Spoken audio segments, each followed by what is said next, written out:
வணக்கம். நாம் இந்த வீடியோ பதிவில் என்ன பார்க்க போகிறோம்டா, கோவலர் எழுப்பு மந்திரம். இதுதான் மந்திரம்.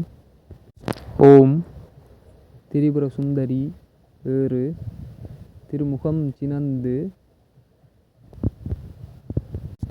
திரு விழி சிவந்து திருச்சிலம்பு ஏந்தி அம்மை நான் வந்தேன் அலைது தன்னை மூட்டி நரைவெளி கண்டேன் வீரப்பிடாரி இந்தா பார் சக்தி பார் கோவலர் பார் உன் குருவானை பார் நான் கண்ணகை அல்லவோ வந்திருக்கிறேன் பாரடா பார் கண்ணை விழித்து பார்.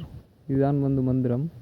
இந்த மந்திரத்தை சித்தியாக சித்தி மந்திரம் பிரணவ மந்திரம் சொல்லி சித்தி வண்டின பிறகு படுகளம் எழுப்பேக்க தீர்த்த சட்டியில் நீர் எடுத்து 108 உரு ஓதி தண்ணீர் எறியவும் படுகளம் எழும்பி தெய்வம் ஆடும்.